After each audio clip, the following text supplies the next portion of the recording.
Bryant Perkins here from the BHostel podcast, and we are so excited to let you know that we are going to be releasing season 3 of the show this summer, 2025.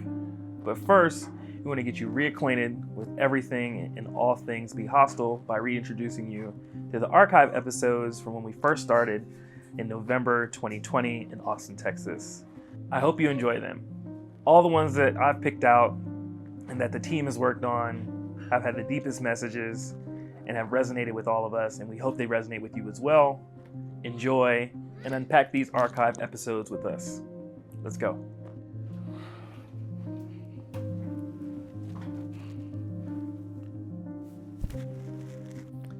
Some people scream to survive, and others stay silent. Sarah was adopted into a life no one should have to live. And then she escaped. Not to reclaim the world, but to take a job behind a desk in a hostel. She didn't wear her story. She doesn't post it. She folded sheets. She answered phones. She handed out room keys. But underneath the shift schedule and the customer service voice is a woman who survived the unspoken. And this story is her story. Unpack this one with me, Bryant Perkins, your host for BHostel. Archive episode number 2. Be back to you in a minute.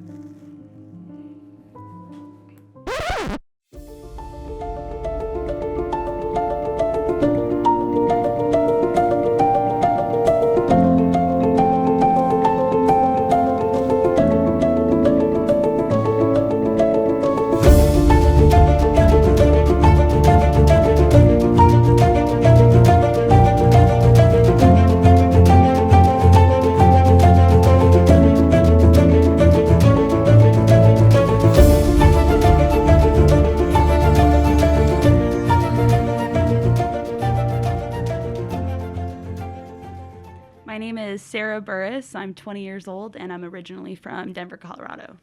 Denver, Colorado. Yes, sir. How do you find yourself here in Drifter Jacks in Austin, Texas? I don't know. I literally Googled. I was wanting to work at some hostels in Hawaii originally, but it led me to Las Vegas, and I was in Las Vegas for about 6 months. And I wanted a city with a little more soul to it, a little more culture, a little more art, flow.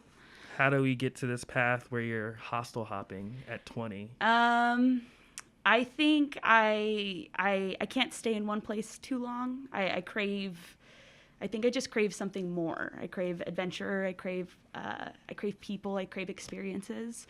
And I was stuck in a corporate job out in San Diego for about 9 months. Oh. And what? I was a lead marketing assistant, head of social media, and then the lead customer service rep for the company. Really? Yeah, and I hated it. It was terrible. And like 4 months into working it, I realized I hated coming into work. I hated what I was doing.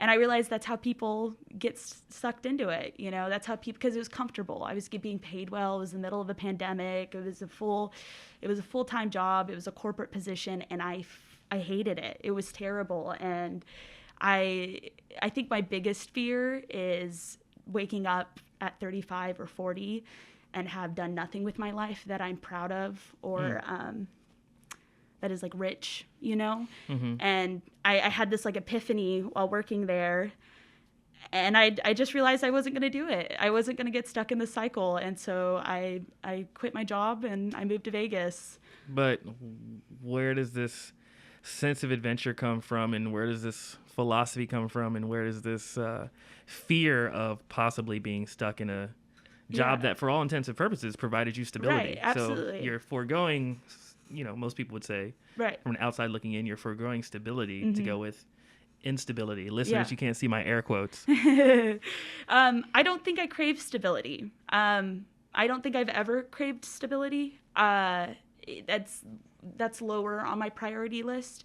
I lived a fairly unstable life growing up, and so it just never was something that I was used to. Mm-hmm. So it's not something that I definitely I want in my life, but I definitely get my sense of adventure from my mom. Mm-hmm. My mom has some of the craziest stories. I mean, I was raised on them. They're insane. You know, she's backpacked in the Guatemalan jungle and got lost there for 2 weeks while her best friend had like jungle fever. And oh wow, she's followed the Grateful Dead around, and she's lived in damn near every continent. You know, she lived on an Alaskan fishing boat, and just crazy stuff. And I was always in such awe of her for her stories. Mm-hmm. And I think I would like to be able to one day have that same kind of energy with my children, be able to tell them all the cool things I've done. So take me back a little bit. Mm-hmm. Let's work our way backwards. Yeah. 20 years old now. Mm-hmm. You had a stable job mm-hmm. prior to this. Mm-hmm. I think within the last 2 years. Mm-hmm. Yeah. So did you go to college? I did not. I did not not graduate high school either. Did not graduate high school either. And you came out with a full-time job. That's amazing. Yeah. I mean, honestly, it was pretty cool. But my CEO liked me a little too much. Oh, wow. I'll leave it at that. Yeah. So it made the work environment very uncomfortable for the 9 months that I was there. Let's not leave it at that. Yeah. We haven't named the company, so you can say whatever you want. Yeah. Okay. It started off. I thought I was lucky. You know, I thought I had striked out with this. You know, it was a really big position. And looking back now, I realize he was trying to groom me from the start. When I first started working there, he immediately took me to a Coach store and bought me like a $4,000 purse. How old was he? He is 45 years old. Oh, wow. Yeah. So at the time, he was still in close to his mid-40s, mm-hmm. and you're just out of your teens. Yeah, I was just 19. Barely, yeah, okay. At the time, yeah. And then it progressed from there. He helped me get set up in California, and then he started crossing my boundaries. He would try to touch me at work without my consent. Multiple times he successfully did so. Wow. And one day it was a combination of the treatment from him and then how much I freaking hated the job, that I literally walked into his office. I told him off. I told him that I knew what he was trying to do with me and that I wasn't going to accept it any longer. And he tried to manipulate me to stay. And I just walked out of the office and I never looked back. I packed up my car and drove to Vegas. Wow, good for you. Good Yeah. for you. Yeah. All right, so we're gonna take a step back. We're gonna walk back even further. Okay. You as a teenager and having a mother who was very adventurous, is Mm-hmm. very adventurous. Mm-hmm. I imagine she still is. Yes. To some extent, because that just doesn't die away No, overnight absolutely not. because you have a child. So how did that adventurous spirit that your mother have impact your life growing up? I think my mom's never grown up. She's a child. She really is. And it's a beautiful quality in her. But she made a lot of very stupid decisions. Like what? She fell really hard into drugs when I was around 4. She lost someone super close to her. And for about 3 years, she completely disassociated. She wasn't my mom. She stayed in her room. I've never seen anyone go through that, but she fell pretty hard, and we started living in the slums. We were moving from state to state. Where was this? This is everywhere. This was in Atlanta. This was in San Antonio. This was in Oregon. She ran into the law because her drug abuse became so bad she couldn't afford it, so she started forging checks. I have a vivid memory of her shoving us out of a 7-Eleven window in the bathroom, running away from the police. Are you serious? Yeah, we lived in homeless shelters. It was a really dark path to take. And then around the age of 9 or 10, me and my brothers were adopted. Really? Mm-hmm. So you guys went into the foster system. Mm-hmm. I'm adopted, so interest is peaked here. So you went to the foster system. Yeah. Keep going. Yeah. The family was terrible. They were a very, very wealthy, very religious family. They loved my brothers. They absolutely hated me from the get. I was 9 years old. They just never gave me a shot. And then I spent the next 8 years in, I can confidently say, the worst time period of my life. I couldn't sleep in a room. They made me sleep in the laundry room. What? Yeah, they would. While you're in foster care with this family? Yeah, no, they adopted us. They okay. They took us out of the system. And They had really weird punishments. They would make me like go weeks without bathing as punishment. Yeah, I couldn't go to the same school as my brothers. It was a lot. It was a lot. They would make me sleep in the garage. I was basically just there to clean. It was super bad. It was super bad, and it cut off my connection with my mom. And despite all of her fuck ups, I love that woman with my whole heart. Well, what about not only the relationship with your mom? What does that do to the relationship with you and your brothers? They're getting stuff, and you're not getting stuff. It was hard. It was really hard. But I think it's my brother Jack specifically. I have multiple brothers, but my brother Jack, he's the one I'm closest with, because we went from living in homeless shelters and being shoved out of 7-Eleven windows, running from the cops, to this. It was like rags to riches. But the disparity between us was pretty wide.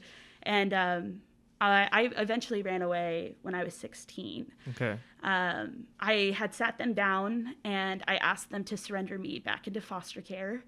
I was that desperate to get out of the house. The father called the lawyer to ask if that was okay. The lawyer came back and said that the state could take him to court to make him pay child support. I countered it with, I'm 16, I have a job, I will pay my own child support to be in foster care. But the mom was really sadistic. She was a very evil woman. And so they shut it down pretty hardcore. And so I decided I was gonna get the hell out of there, come hell or high water. Mm-hmm. And I did. So you ran away, and you left your brothers. Yeah, I left everything. The day I decided I was gonna run away, I'll never forget it. It was March 13th, 2016. I had just asked them if I could go back into foster care, and I was sitting on the porch, and it's the only time I've ever yelled at God. I was like, "What the fuck do you want from me? Is this the life you want for me? I'm miserable. I'm a shell of a person." And as I'm screaming at God, around the corner, I see this rickety old RV come out of sight, and it stops in front of my house. And the dogs, I had let them out to go to the bathroom. They did something they'd never done. They chased it. And so I remember being so pissed because my face was so puffy from crying. Mm-hmm. And I walk up and I'm picking up the dogs and I hear my mom's voice, and she had been driving the RV, and she said, and it was the first time I'd seen her in 4 years. And she was like, she said, "It's my birthday, and I was just trying to swing by and see if I could get a good glimpse of you guys to make sure you were doing okay." She had no intention in stopping and talking to us, just making sure we were okay. And she gave me her phone number, and I wrote it on the side of the car that they had in the dirt. And I decided then, it was the most immediate answer to a call for help I've ever had, because I was so desperate in that moment, and boom, my mom was there. And she rode off, and that June, so 2 months later, I bought a Greyhound bus ticket. I found a Craigslist ad for a woman who was needing help in exchange for a room. Help in exchange for food and a room. She had gone partially blind in one eye. I Greyhound bussed my ass all the way to San Antonio with only $50 I had. And this woman turned out to be a former 80s WWE wrestler. Are you serious? Her name was Duchess of Discipline, Mary Fryer. I love you. If you're listening to this, you saved my goddamn life. And I remember I pulled up. She had no clue I was 16. I had lied and said I was 18. The first night I was there, I sat down and I told her everything. And she took me in. She had my back when I really needed someone to, you know. Get out of here. How long did you stay with her? I stayed with her for about 4 months, and then I got back in contact with my mom. Okay. Mm-hmm. And so then after that 4-month period, or take me through 4 months with living with a former WWE wrestler, Duchess of Discipline. Just let's not gloss over that. that is worth exploring. It's crazy. My life, honestly, just some parts of it, I'm just like, how is that even a real thing? But she was amazing, Mary Fryer. Her eyesight was slowly coming back, so it was basically like her nerve was being pressed on, and she was taking medicine to relieve the pressure. So her eyesight, she didn't need me for long. Mm-hmm. But basically, I just lived there. I helped her cook. We watched a bunch of movies. She had an indoor pool, so it was really cool to go from where I had really nothing. Yeah.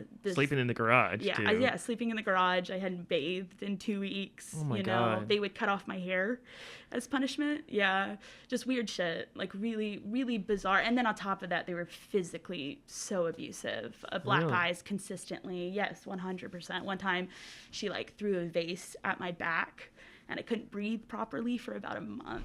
Are you serious? Just, yeah, really, really messed up stuff. She tried to, like, break my neck by like wrapping her hands in my hair and twisting. Just, I will tell you what, and this, I don't know if this is a good thing, but she recently just passed. So she's no longer in this realm of existence. Thank God.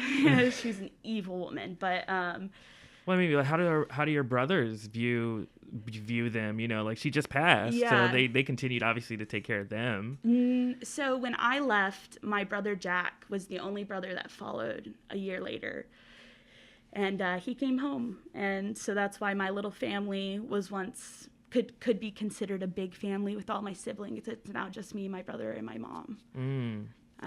And you have how many other brothers outside I have of Jack? 4 other brothers. You have 4. Mm-hmm. So there's 3 other brothers. Mm-hmm. Older or younger? Older. I'm the youngest. Okay, so you have 3 older brothers who were raised, I don't know, successfully by this family? I don't... I guess as successful as they could be in that environment. Yeah. Yeah. Yeah. Okay. All pretty stable individuals, quote unquote? Yeah. Yeah. Normal lives, quote unquote? Yeah. Okay. Yeah, we could say that. Okay. Yeah, normal, sure. Yeah. For whatever that means. For whatever that means. Comparatively. Comparatively, yes, for sure. It's okay. 4 months with a former WWE woman, Duchess of Discipline. Yep. I'm never going to get tired of saying that. And then where do we go to next? Where are you off to next? So I was a missing person in the national database for an entire year, from 16 to 17. Who filed the missing persons report? The people I ran away from. They had to cover their asses. Are you serious? Yeah, I was still a minor. They couldn't just let me go. And then if someone's like, hey, your daughter's no longer in school, what happened? They couldn't just be like, oh, that's crazy. She's no longer here. Well, look at there. They had to file it to cover their butts. Were they actively looking for me? No. But I was a missing person. Really? Yeah. How did you find out that a missing persons report was filed on you? My mom had called the police department and concern. She knew where I was, but in concern, and they were like, she's been missing for about 6 months now. Wow. Yeah, and I got off of it by pure accident when I was 17. I had gone to a party, and there was this really drunk girl there, and her phone was blowing up. Her mom had called her like 100 times. So I knew her mom knew she had like snuck out to come to this party. So I picked up the phone, and I was like, hey, I have your daughter here. I'm more than willing to drive her to your house with my friends. We'll drop her off. We'll get her to you safely. Just send us the address. And my friend was driving, and she didn't talk the entire time. We're pulling into her neighborhood, and she sits up in the back seat, and she goes, oh, by the way, my stepdad is the deputy. And in my position, knowing that I was a missing person and an underage, like a minor who's been drinking, I was like, there's going to be cops there. And lo and behold, there were 4 police cars there with their lights on. And I had asked my friend to keep driving. I was like, can you just pull around the corner and let me out? And she was like, why? And I was like, I cannot explain, but I need to go. So I hopped out of the car and I ran across the neighborhood. They eventually did find me hiding behind a dumpster. Get out of here. Yeah, and I was what crying. Year is this? And the cop, I remember, walked up to me and he was like, why did you run? And I was like, I don't know. I was just scared. He was like, okay, we'll just call your mom to come pick you up. So I walk over to his cruiser and he calls over dispatch. He gets my information and he's like, Sarah Burris, 0429-2000. And dispatch is like, I remember it so clearly. They were like, can you repeat that? And he was like, yeah, I've got Sarah Burris, 0429-2000. And they were like, Sarah Burris is a missing person out of Dallas, Texas, as of 2016. And I remember the deputy turned and looked at me. And he was like, all right, so now I know why you ran. And I was like, absolutely. And he took me back to the police station. And I told him my whole life story. And we sat there and we cried. And he cried too? He cried. Stop. And then my mom had come to pick me up. She was pretty nervous. And he came out and met my mom. And he said... he was like, well, you look like you're in a healthy, happy place. I'm going to go ahead and remove you from the list. Get out. Mm-hmm. Get out. Yeah. Which, I mean, the alternative, if it hadn't gone in my favor, is I would have been dragged back to that household after a year of freedom. So this is my outside observation. I have this image of you. I'm closing my eyes. I have this image of you screaming at God, being like, "Why? What the fuck? What is this life you've what is this deck you've dealt me? What is this hand you've dealt me in life?" And then I see all of these miracles happen in your life. 100%. 100%. And it's we can never understand God. Mm-mm. I'm not an intensely religious person, but there's one thing I can understand is that something that can supposedly make heaven and earth is not anything that we can understand. Yeah. So it's like you've been put through all this and you've come out on this other side. What do you take away from this? Because you've had a couple miracles from what you just described. I take away from it, first of all, 16-year-old Sarah, if I could go back in time and hug her and tell her thank you, I would. Because that's a brave ass woman right there. Mm-hmm. She did that shit. Mm-hmm. And my life now, how I live it, how I am so happy to be alive. I am so happy to be present and to be surrounded by beautiful people, and just to be here. And I wouldn't have this if it wasn't for that. If it wasn't for the hard decision of dropping out of high school, of running away, of becoming a missing person, of just all of the things that were really hard to process because I felt like I wasn't good enough, But I am, and I'm doing the shit, I am currently in Austin, Texas, and who knows where next. I don't know. It's not stopping now or anytime soon. I love it. But I'm grateful to be here, that's for sure. I love it. And I wish we had more time. I'm going to wrap it up. We're going to do a part 2 of this, right? So down. Because we have to get from Vegas to here. Yeah. So if you don't mind, I'd love to have you back on absolutely. to do like part 2 absolutely. Of Sarah Burris. Yeah. Okay. Yeah. I always ask people this question when I sign off on an interview. If we view the universe as a cosmic theme park and our lives are theme park rides, what would your life ride be? A Ferris wheel. Really? Mm-hmm. How so? It's full of ups and downs, but man, when you get onto to the top of it, it's a beautiful fucking view. Oh, I love it. I love it. Well, thank you for sharing, thank Sarah. Thank you for having me. Out. I appreciate it. No problem. We gotta get you back on for part 2. Absolutely. Everybody, be on the lookout for part 2 of this interview. We're gonna get it done. Cool. Later. Thank you.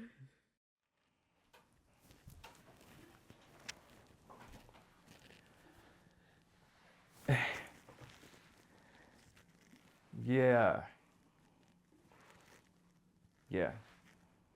On this podcast, we talk a lot about healing, but not enough about what comes right after survival. The quiet, the numbness, the part where you're not broken anymore, just tired. Behind the front desk, in a city that doesn't know her name, building something out of that stillness, out of that quiet. This wasn't her plan, but it might be her piece. And she's gone on to do amazing things. And maybe that's enough. Maybe that's enough for right now. Thank you for tuning in with us. Thank you for unpacking this episode. Check in with us next time. Peace.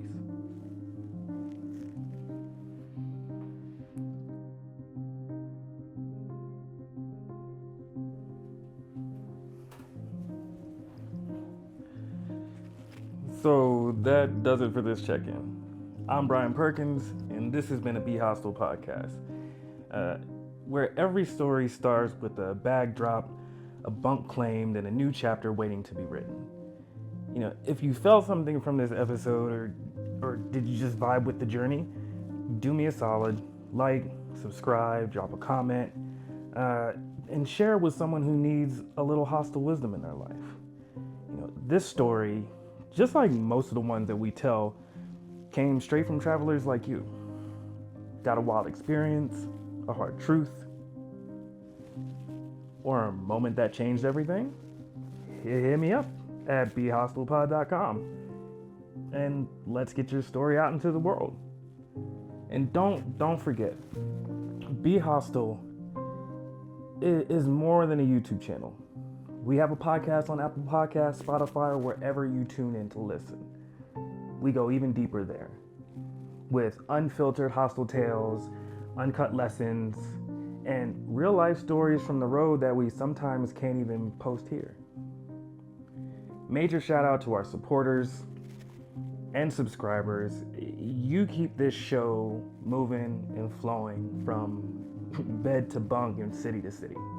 And if you're a new listener and you want to support the pod, subscribe or leave a review. Reviews really help.